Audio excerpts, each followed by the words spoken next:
I want to tell a true story of the mob. You got all these people out here that used to be former mob guys talking about this is how it really was. This is how it all operated. That's they're lying. They're doing pro mob propaganda. People like Micro Fancies and Sammy the Bull Gravano. Can you really trust them? Are they gonna really portray the mob in their truest light? It's darker, but even when they have their honest moments and say how dark it was, it's even darker in some aspects, but it's also very pathetic in others. And they're not going to give you the true story of what I'm going to say because I haven't experienced the mob. Because you might say, oh, they don't let African Americans in. They only just started letting gay guys be in there a couple years ago. And that is the mob has control over a certain slice of the media.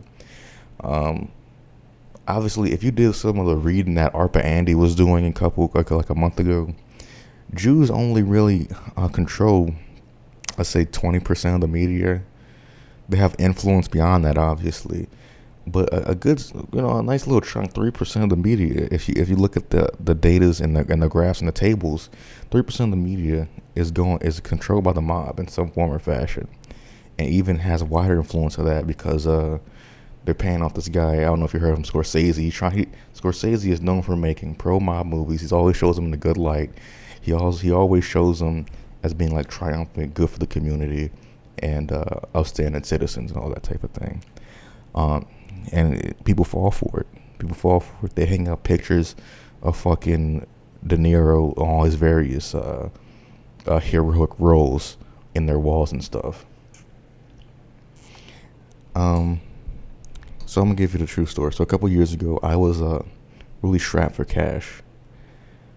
So I applied for a lot of different jobs, and I applied for a job as like a errand boy for the Tagliatella crime family. I'm trying to remember exactly what the name was. I'm gonna get my records here right quick because this is important. Because this is part of history, and they're one of the most powerful crime families of this side of the Mississippi. Let's see. Pulling up my documents here. It was the Tagliatella family. Yes, Tagliatella family. And so you Google them, and you'll see all this. If you don't see the documents, it's probably because the FBI shadow banned. Yeah, they banned the search engine results, but I still have a lot of PDFs downloaded. Email me if you want to see these PDFs. Actually, this is a better way to do it because they'll be monitoring my email communication. But a better way to do this, if you buy my shirts, it'll come inside the shirt. It will be a folded piece of paper inside of an envelope with all the information you want to need on the Tagliatella family. If you want further information that I'm going to give right here. So I'm getting interviewed by this guy. I'm not going to reveal his identity of any of these people because again, I can't be doing this over the government internet. If you want to get my private chat room or whatever, and make sure.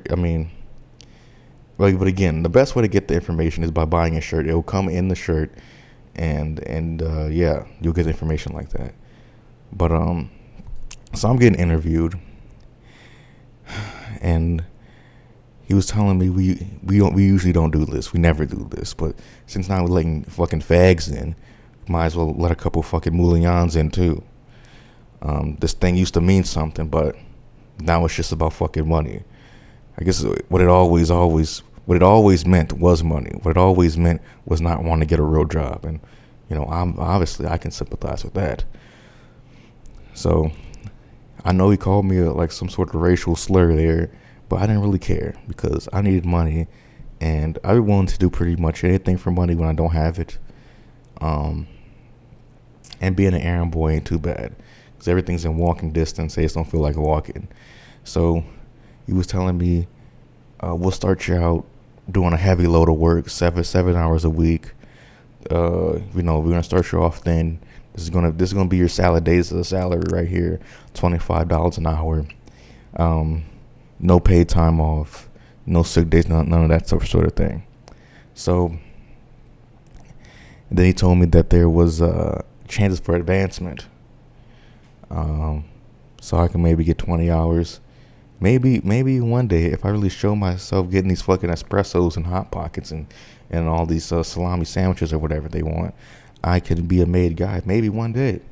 Things have degraded so much in the mafia in the 21st century that they're just letting anyone in. Anyone's getting made now, and if you have ability, you have a better. If you have ability as a full-blooded Italian, you have more merit to be made apparently than some just random guy who's just been there for a long time who is Italian. So, hey, I didn't really care about that. I was gonna quit after a couple months. But sometimes when you get into the game, you're stuck in it forever, you know. So that was my first day on the job. I'm going back and forth. I'm getting these espressos for the guys, and they're having their talks or whatever, talking about, yeah, the fucking port commission is not gonna vote all the way. I think we need to fucking ruffle some feathers, shake some hands, put some cinder blocks on some feet, if you know what I'm saying. If you know what I'm saying over here. And it was very interesting to hear this conversation, how they talk in this like very subtle code. But say we're gonna have to put some lead in some brains, we're gonna have to give them some lead pie. It was very, like the way that those mobsters talk was very poetic. It was like Shakespeare almost.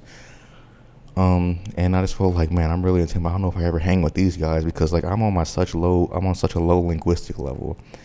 You listened to the last part. I can barely fucking read, and these guys are like having all these complex metaphors and whatnot. I just can't hang. But what I didn't understand at the time is how do they trust me to handle their drinks and food? Like I imagine mob guys are pretty suspicious of how much the FBI cracked down on them, and now they're getting weaker and weaker. That the local store owners, the few that are left, not really intimidated by them anymore. But they trust me because they think I'm pursuing an honest living, which I was, but I could have easily just poisoned them and got away with it. But so the first day went well. I got my payment in cash, and the way that working for the mob work, being an errand boy, is that you do all your hours at once. So I did my 7 hours in one day, and I got paid like $175. Pretty solid, I guess. And that was enough to get me to the next week. Because the way the mob works is that they get different errand boys for every day. Or maybe they shift it up. If they have a bunch of good errand boys, they shift it up. Maybe every couple of days, something like that. Because they don't want one person to be guaranteed to be at one place at one time. They want to mix it up, so people who are watching don't get catch wind of a pattern, even though they're creating another pattern to catch on to. But whatever, they have their own logic that us mere civilians won't understand. So that week I spent my money. I just bought some groceries, and I think I got Pokemon Ultra Sun with that money. A game I still haven't. I mean, I know I said this before in different videos, but to this day I still haven't opened and like take off the plastic for Ultra Sun for the 3DS. And it's not like I'm just doing it to say that because I think I'm such a cool guy who's making like a bold commentary about this game that came out like 4 or 5 years ago. But I just I didn't like Sun or Moon that much. It didn't do anything for me. I didn't like the design of the Pokemon, the aesthetic, the location, any of that. And then Ultra Sun, Ultra Moon, I mean, it's just more of the same probably, so I'm not going to really deal with that until I beat Sun or Moon. Pokemon, after Oris, I really didn't enjoy it. Like, I loved Oris, but I didn't really enjoy Sun and Moon. And I like Sword and Shield. I think it's a very good game. I enjoy that. But it just feels like they're not, like the series sort of peaked with Black and White too. And I feel like they're not, I don't know, maybe this Legends Arceus, this PLA game, it seems that everyone's loving that. It might be the best Pokemon game ever. I can't wait to go pick it up, but right now I do need another like a job. So if you need an errand boy, or editing boy, or a thumbnail guy, or a cool co-commentator, or someone to do a podcast with, I'm a talented individual. I'm a hardworking individual. I have stick-to-itiveness. I have gazoles. That's something that one of the Italian guys told me. That I have big nuts. So, and the reason he told me I had big nuts, this is like maybe my third or fourth week on the job, is that I went into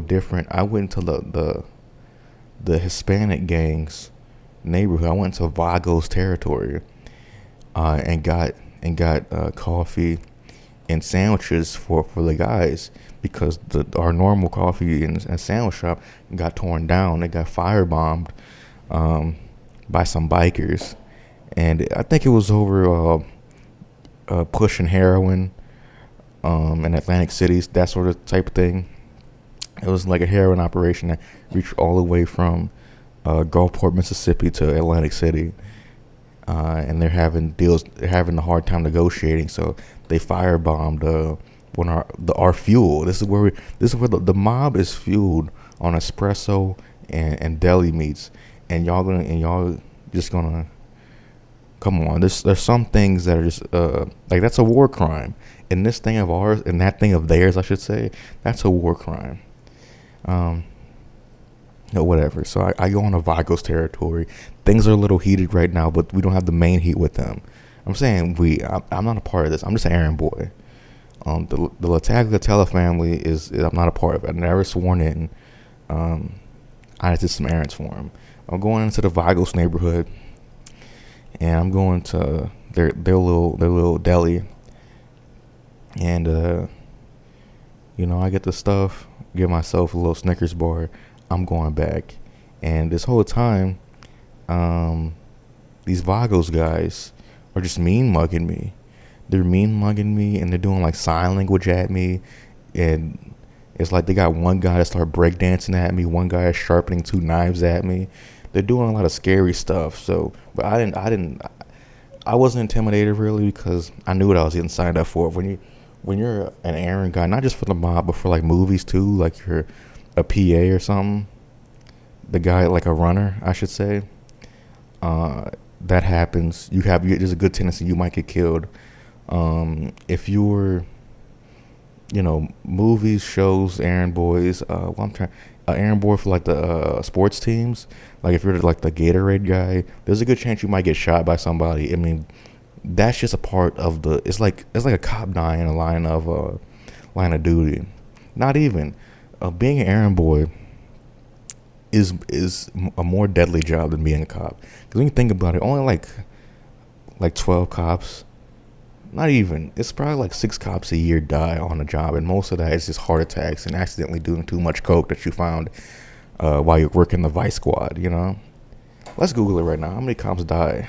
How many cops die a year? FBI statistics. You know this is going to be fucking accurate. 59. Okay.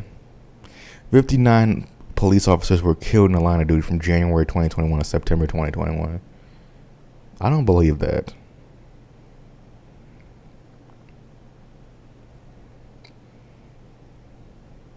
That's still nothing, though. To think that nationally there's 60,105 law enforcement officers who were assaulted. That's not even, so that's just the ones who got assaulted is 60,000. There's a 51% increase in 2021 of officers killed compared to the same. Okay, 2021 was an anomaly. Because I don't know. Who cares? Even when they had an anomalous year, only like 50 of them died out of the hundreds of thousands of law enforcement officials in America. And if I'm looking up here the stats for how many errand boys, how many sports team errand boys die a year. 3,452. That's the various sports teams. How many errand boys for the mob die? About 77 a year. That's on par with cops. And how many errand boys for? Let me see here. For movies and TV shows. 300,748 errand boys. So over 300,000 errand boys work in movies and TV shows die every year. So, I mean, it's the Call of Duty, it's the Medal of Honor of it all, it's the Battlefield 3 of it all. It is the let's see here. It's just what you do. You have a passion for it. It's the Halo Infinite of it all. It's the, let's get another one in here. It's the, come on, man, give me some other ones. I'll try and find what's some other shooting. I need one more. Just give me one more. Okay, FPS games.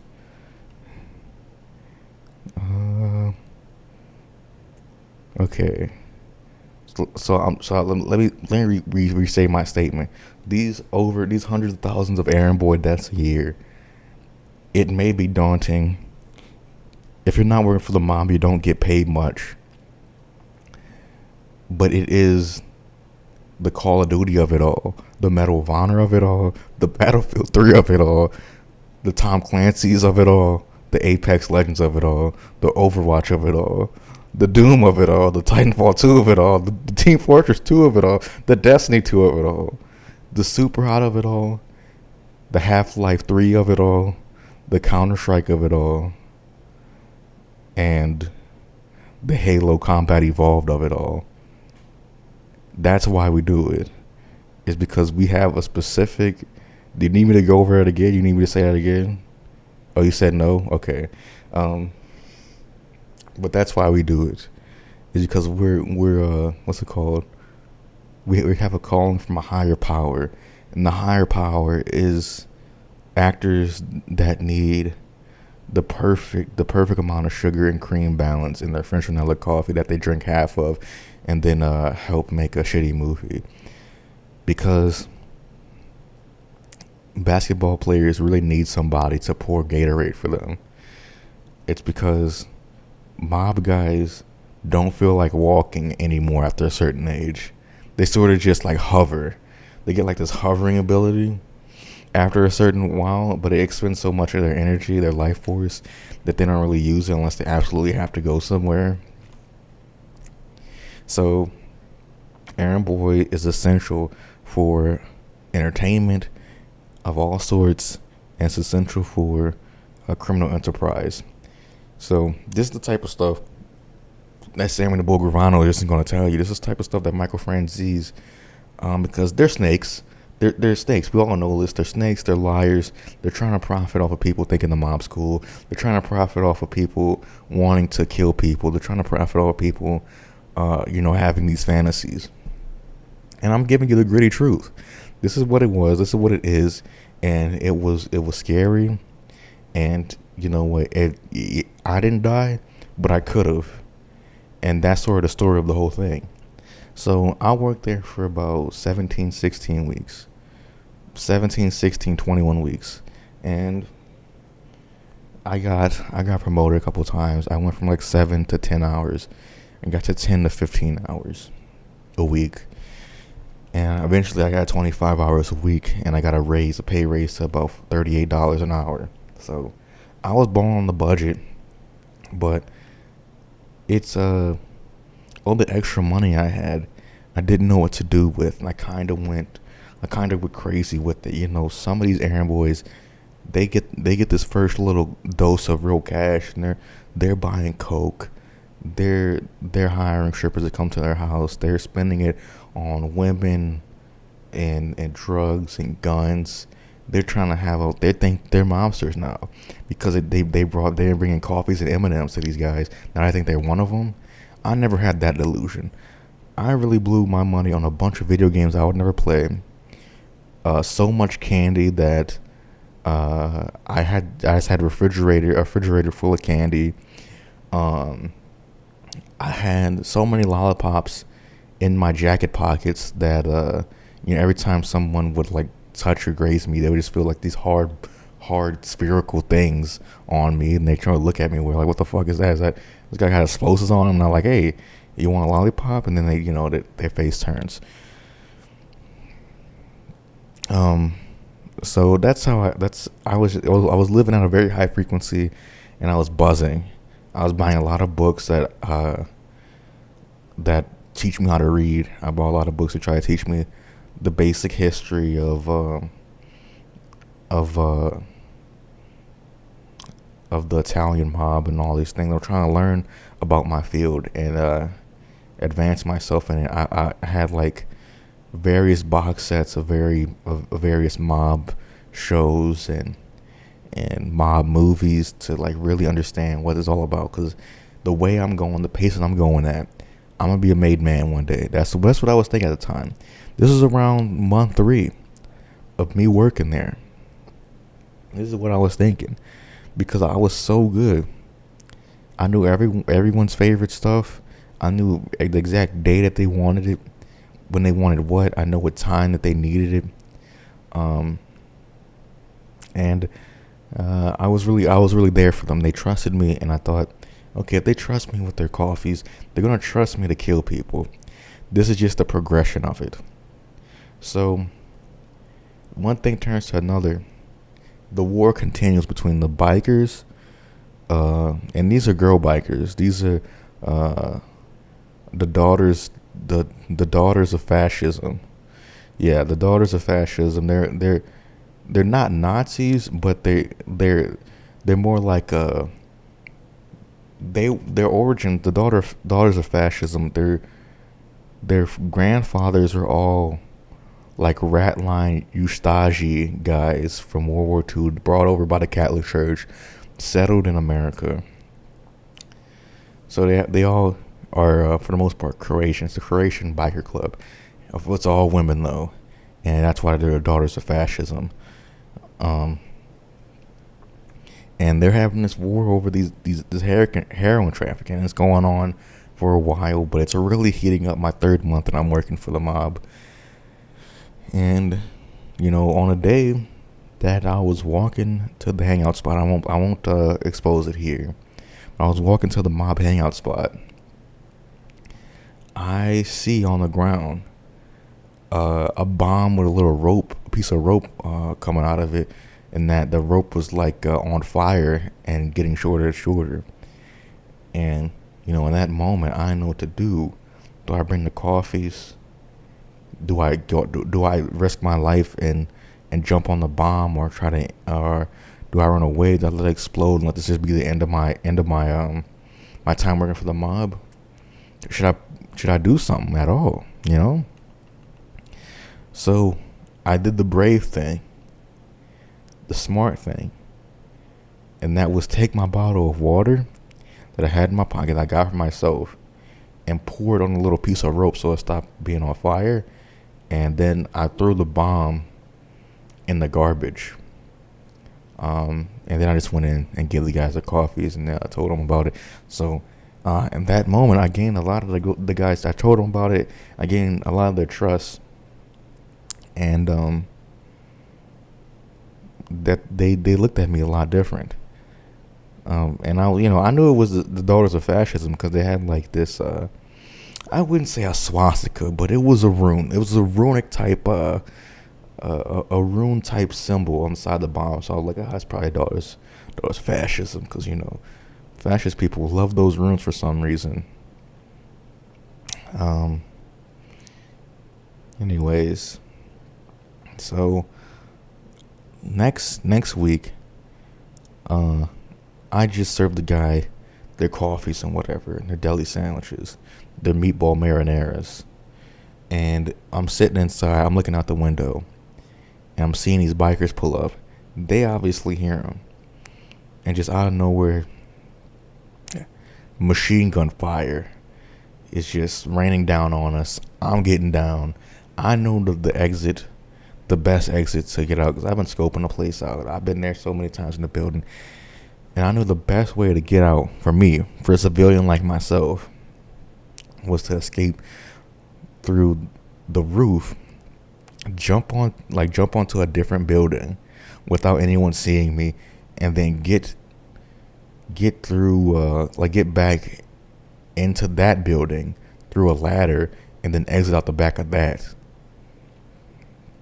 So it was the Italian hangout, and it was right next to a McBurger Town. So I'm crawling to the ladder to get out of the mob hangout, and these mob guys, they're shooting back, and the guy who hired me, he telling me, just get out of here, do what you can, just get out of here. And I was like, okay. And he gets shot in the leg, he's hit. I take his gun, I start firing a couple rounds out the window. Allegedly I catch a few bikers, right?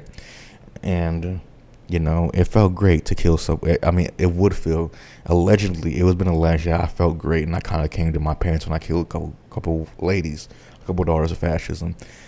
And when I'm serving coffees, I always have my leather gloves on, because you don't want any DNA to be traced when you're in this thing, and it's not even because of the guns. You don't want any of your DNA to be traced back to you and being an errand boy. You need to have the most,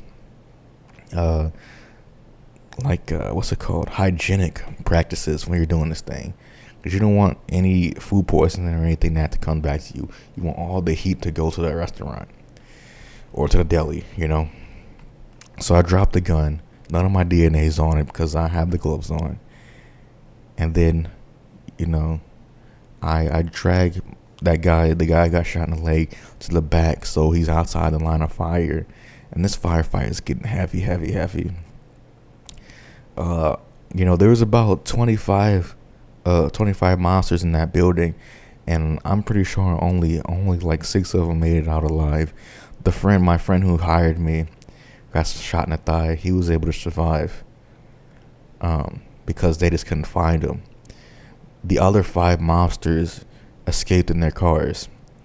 I escaped by hiding in the McBurger Town until the daughters of fascism left, and I leave the McBurger Town, and I walk home. Well, first I look in the mob hangout, and I look for any money so I can get my pay for the day. So I do that, and then I go home. And then with that, it seemed like there's a lot of openings coming up, and it's like, oh, next week I'm probably become a made guy. So this is like the end of month 3 of me working there, and I'm just thinking that it's going so great for me. A lot of this mob shit that was going bad for them, but it's going great for me because there's a lot of job openings up. And it may have been a couple weeks later, but the mob went to hiding. But the bikers found them out and killed 4 of the 6 guys in their safe houses. And then there was a special meeting. There was a momentary ceasefire, then a special meeting between the last 2 mob guys and me, because there were like 5 or 6 other errand boys, but they all got shot even before the war with the daughters of fascism. They just got shot because it's wild out here. People be dying. It's part of the being an errand boy, honestly. And because sometimes people just come up right behind you as an errand boy and just shoot you because they think you're somebody else. Like errand boys, people who become errand boys are like the type of person that looks like every single person. And since I was the only errand boy who didn't look like every single person, I didn't look like a person to the Vagos that looked like the money. I didn't look like a person that was suspicious to daughters of fascism, stuff like that. So no one whacked me. Sometimes the mobsters will whack their own errand boy because they look like somebody that they know that owns the money. It's very sad state of affairs, and that's, but that's just part of the game. So the meeting, there's 3 of us, 2 mobsters and me. It says they're going to dissolve the Tagliatella crime family. The mob was at its weakest state ever. the guy who hired me said that the other guy is about to be on trial for murders. He's gonna get out of that, but there's too much heat, all this heat of all past crimes that this crime organization is gonna fall on us three, or really us two. I'm out of it. So he just told my days as the errand boy have to be over. Can't work for us anymore. And then he gave me one last paycheck, and it was for about $15,000-$20,000. Who's counting really? And that lasted me a good bit. It was an unmarked bills, and yeah, that was the end of the Tagliatella crime family. And that's how I survived being the errand boy. And really, that's just one slice of life when it comes to my time in the mob. And that's the sort of shit that, again, these former mob guys turned YouTubers are not going to tell you. Since I'm a born YouTuber, I've been doing this shit since I was like 9 years old. Of course I want to tell you. I want to tell you everything. Honestly, I'm a guy who likes telling you his life stories, because I wouldn't have been doing it for so long if I hadn't. I'm not just doing this to cash in. I'm doing this to enhance your life, and you need to learn these lessons, because one day you never know. You might be an errand boy for the mob, and you might be in the crossfire. And will you know what to do? You might see a bomb with a little piece of rope sticking out that's slowly disintegrating. Will you know what to do? Now you should, thanks to me. This has been the M.A.D.House. I'm Marc Anthony Davis, or how I was called back then, Tony D. And I'm gonna thank you so much for checking in with me, and check in next week when we talk about I don't know, some other shit. I don't know. Anyways, see you later, and make sure you always deliver your espressos on time. Bye bye.